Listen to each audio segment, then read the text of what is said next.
नमस्कार दोस्तों, बहुत बहुत स्वागत है आपका अपने चैनल स्टडी 92 पर। मेरा नाम अमनीश कुमार। दोस्तों, आज हम जानेंगे बिहार बोर्ड मैट्रिक परीक्षा 2021 के महत्वपूर्ण प्रश्न और उत्तर और कुछ महत्वपूर्ण टॉपिक्स।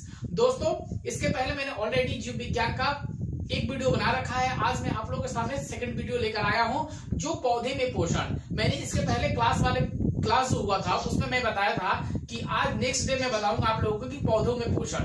तो दोस्तों, आज मैं आप लोगों के सामने लेकर आया हूं पौधों में पोषण। दोस्तों, आप इस चैनल पर अगर नए हो तो फटाफट इस चैनल को सब्सक्राइब कर ले, बेल आइकन को प्रेस कर ले, ताकि मेरी आने वाली वीडियो आप तक पहुंच सके।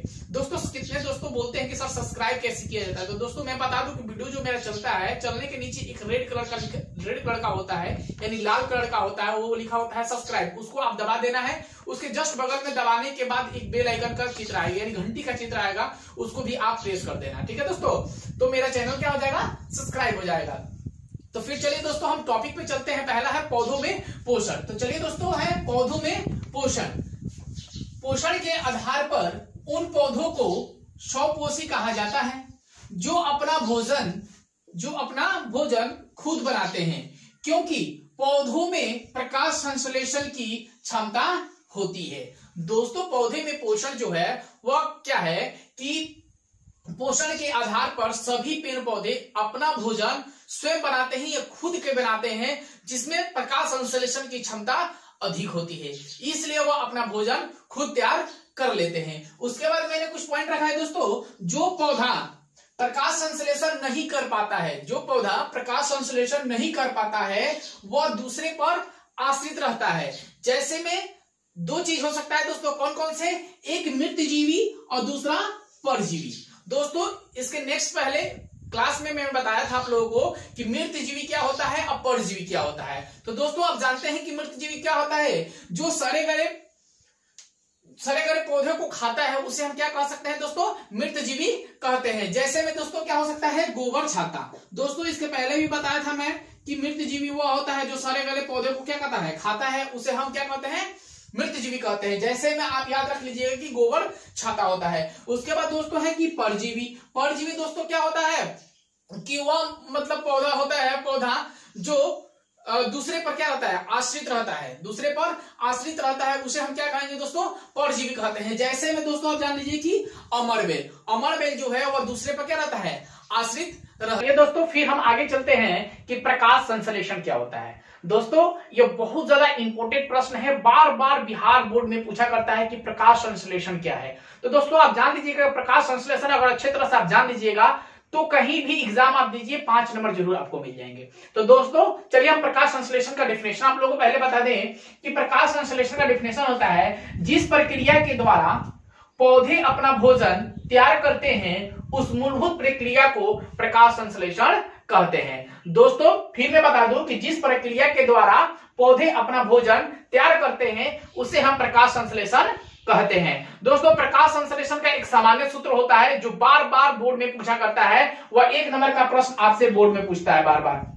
ऑब्जेक्टिव में प्रकाश संश्लेषण का सामान्य सूत्र बोल देगा लिखने को, तो आप जानिएगा कि प्रकाश संश्लेषण का सामान्य सूत्र होता क्या है। तो प्रकाश संश्लेषण का सामान्य सूत्र यह होता है कि CCO2 प्लस 12H2O हाइफन में सूर्य प्रकाश बटा chlorophyll C6H12O6 plus CO2 plus CH2O। दोस्तों, फिर मैं बता दूं कि प्रकाश संश्लेषण का सामान्य सूत्र क्या होता है, CCO2 प्लस 12H2O सूर्य बटा chlorophyll C6H12O6 plus CO2 plus CH2O। दोस्तों, ये प्रकाश संश्लेषण का सामान्य सूत्र है। चलिए दोस्तों, फिर हम चलते हैं आगे की ओर कि प्रकाश संश्लेषण के आवश्यक घटक कौन कौन से होते हैं। दोस्तों, आप जानते हैं कि प्रकाश संश्लेषण के घटक कौन कौन से होते हैं। अगर नहीं जानते हैं तो जान लीजिए, क्योंकि यह इंपोर्टेंट है, क्योंकि बार बार बोर्ड में रिपीट हुआ है कि प्रकाश संश्लेषण के मुख्यतः घटक के नाम लिखें। तो दोस्तों, आप जानते ही नहीं है तो लिखेंगे क्या, तो फिर आपका तो नंबर मिलेगा ही नहीं।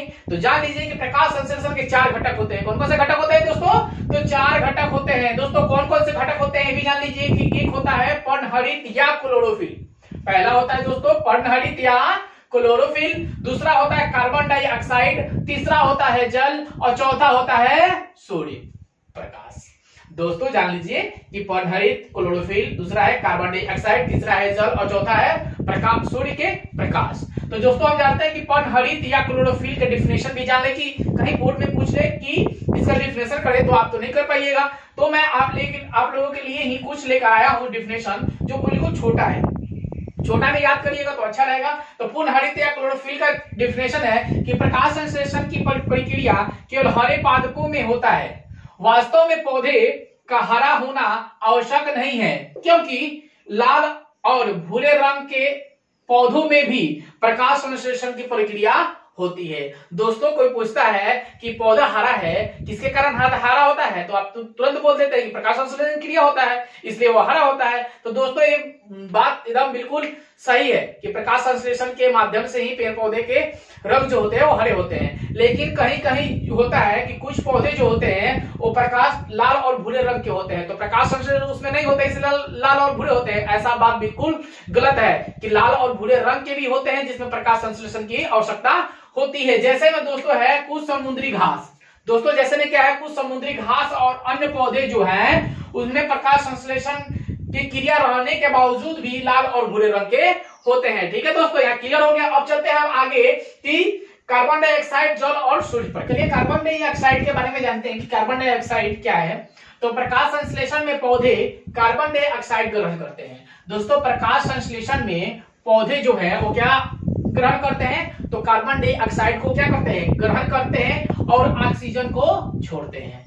दोस्तों जान लीजिए कि हम जो है मनुष्य है, कीड़े मकोड़े जो है, जीव है, वो क्या करते हैं, ऑक्सीजन को छोड़ते हैं या कार्बन डाइऑक्साइड को छोड़ते हैं। तो दोस्तों जान लीजिए कि हम सबसे पहले क्या करते हैं कि ऑक्सीजन को ग्रहण करते हैं और कार्बन डाइऑक्साइड को छोड़ते हैं। लेकिन इसके विपरीत जो है, जो पौधा जो है वो कार्बन डाइऑक्साइड को क्या करता है, ग्रहण करता है, यानी हमारे छोड़े गए विषैले पदार्थ को पेड़ जो है उसको क्या कर लेता है, ग्रहण कर लेता है और शुद्ध ऑक्सीजन छोड़ता है, और हम क्या करते हैं, ऑक्सीजन को लेते हैं। तो फर्क तो समझ गए ना दोस्तों, क्योंकि प्रकाश संश्लेषण में पौधे कार्बन डाइऑक्साइड ग्रहण करते हैं और ऑक्सीजन को छोड़ते हैं। पौधों में आवश्यक CO2, दोस्तों CO2 के मतलब आप समझते क्या होता है, कार्बन डाइऑक्साइड होता है। इसके पहले भी क्लास में मैं बताया था आप लोगों को कि CO2 पूरे वायुमंडल में कितने प्रतिशत है, तो 0.03%। आपको याद भी दिला दे क्योंकि वो 1 नंबर का प्रश्न है, बोर्ड में बार बार पूछा करता है कि CO2 वायुमंडल में कितने प्रतिशत, तो याद रखिएगा 0.03% है।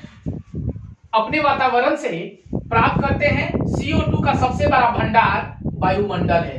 दोस्तों CO2 का सबसे बड़ा भंडार कौन सा है, तो वायुमंडल है, क्योंकि वायुमंडल में सबसे ज्यादा भंडार है, कितना है, तो 0.03% है। ठीक है दोस्तों, आगे मेरा पॉइंट है दोस्तों कि जल के बारे में जान लेते हैं थोड़ा सा, कि जल हमारे लिए क्या है, एक वरदान है, क्योंकि जल के बिना जीवन संभव है नहीं।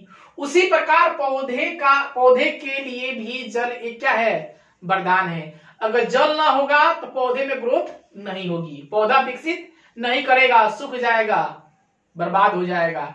इसलिए जल के लिए पौधा का होना और पौधे के लिए जल का होना बहुत ही जरूरी है। ठीक है दोस्तों, तो है पौधे अपने भोजन का अधिकतर भाग जल से प्राप्त करता है, यानी कि पौधा जो है वो अपना भोजन के लिए जल का अधिकतर भाग को क्या करता है, ग्रहण करता है, तभी वो भोजन को प्राप्त कर पाता है, तथा जल के ही कारण उनमें वृद्धि होती है। अब बताइए सही बात है कि अगर जल नहीं होगा तो उसमें विकसित होगा कैसे, पौधा कैसे विकसित होगा, विकसित तो होगा ही नहीं ना, क्योंकि उसमें ग्रोथ होगी ही नहीं, या पौधा सूख जाएगा, वो छोटा ही छोटा रह जाएगा और पौधा सूख जाएगा, बेचारा खराब हो जाएगा। इसलिए जल के कारण ही उसमें क्या होती है, पौधे में वृद्धि होती है। प्रकाश संश्लेषण के लिए यह एक अनिवार्य घटक है, प्रकाश संश्लेषण के लिए क्या है, एक यह अनिवार्य घटक है। ठीक है दोस्तों, चलिए आगे पॉइंट मेरा लास्ट है और आखिरी है सूर्य प्रकाश। दोस्तों सूर्य प्रकाश आखिरी पॉइंट है मेरा। इसके बाद दोस्तों मैं अगले टॉपिक्स आप लोगों को पढ़ाऊंगा जंतुओं में पोषण, क्योंकि यह बहुत ज्यादा इंपॉर्टेंट है दोस्तों, ये क्लास मिस मत करिएगा, जंतुओं में पोषण, क्योंकि मैं नेक्स्ट डे आपके सामने आऊंगा जंतुओं में पोषण लेकर, जो बहुत ज्यादा इंपॉर्टेंट है। ठीक है दोस्तों, बार बार बोर्ड में पूछा करता है, क्योंकि वहां से ऑब्जेक्टिव क्वेश्चन भी आप लोगों को मैं करा दूंगा। ठीक है दोस्तों, तो चलिए हम चलते हैं सूर्य प्रकाश में, कि हरित पौधे में पाए जाने वाले हरित लवकों में मौजूद क्लोरोफिल ही सूर्य प्रकाश में मौजूद सौर ऊर्जा या विकिरण ऊर्जा को ट्रैप या बीपास कर सकते हैं एवं उसे रासायनिक ऊर्जा में बदलकर संश्लेषित ग्लूकोज के अणुओं में इसका समावेश करते हैं। दोस्तों प्रकाश संश्लेषण, सूर्य प्रकाश जो है वह क्या करता है, क्लोरोफिल जो है सूर्य प्रकाश से मौजूद कर उसमें विकिरण ऊर्जा को ट्रैप कर विपास कर देता है और ग्लूकोज अणुओं के साथ वो क्या करता है, समावेश कर देता है। इसलिए पौधे के लिए सूर्य प्रकाश के भी आवश्यक होना बहुत ही जरूरी है। तो दोस्तों मैंने बताया कि प्रकाश संश्लेषण होता क्या, आपने समझ लिया कि उसके 4 घटक कौन कौन से होते हैं। 4 घटक जो है बहुत ज्यादा इंपॉर्टेंट है, उसे जरूर याद करिएगा। दोस्तों अगर मेरी वीडियो अच्छी लगी हो तो एक लाइक बटन को दबाइएगा और ज्यादा से ज्यादा अपने दोस्तों में शेयर करिएगा। दोस्तों थैंक यू, जय हिंद।